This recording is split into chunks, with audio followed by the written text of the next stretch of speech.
Hey guys, thanks so much for engaging in these uncomfortable conversations that I was bringing up in terms of the story that I was talking about. That was just one singular version of many hues of experiences that my dads would unfortunately experience with Black women. Regardless whether the commentary was good or bad, negative or positive, it's all relative at the end of the day. Something that I wanted to touch upon that I noticed in my comments as a common theme was that I am anti-Black. In me retelling the story, I had no agenda or intention to make it seem that Black women act a certain way or that one bad egg makes everyone terrible. Not to say that every single experience that I've had with Black women, even Black women with my family, were of that sort. In terms of empathizing with the Black woman where the circumstance would really stir up something inside themselves, as my therapist would say, I have a lot of empathy. I could completely understand how seeing two white gay men be with these Black children rattlesome to the core, especially knowing about our ancestral history, even being able to take care of children ourselves in safe environments. Worried if the kids will ever be able to engage with their culture. Worried that my brother and I may not have representation in our lives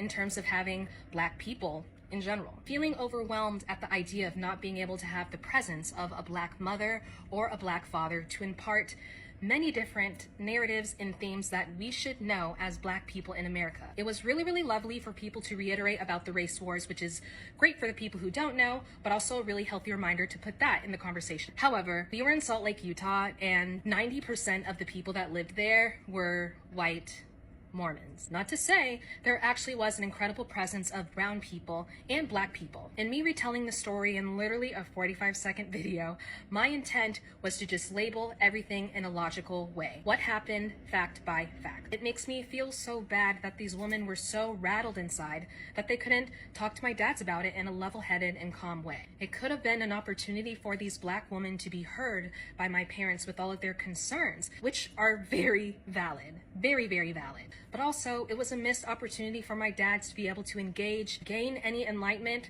or even to be able to speak their mind.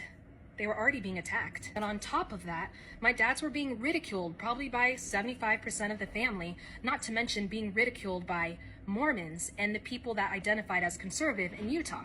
Cornered them about coming out as gay, about if it's right to be able to have a partner, to be even able to have the right to marry, to even like the idea of raising children, to the idea of being able to adopt children, to the idea of even being able to raise Black children. I mentioned in the video before about how they received death threats. With my parents being subject to being oppressed in so many different fashions, I can't even imagine how they felt having Black women coming up to them, questioning their parenting, doubting their parenting, questioning their right to even raise children just by how they look, unaware of how difficult it actually was for my dads to even adopt my brother and I. How it's so much more easily attainable as a Black woman, considering it can literally come out of your womb.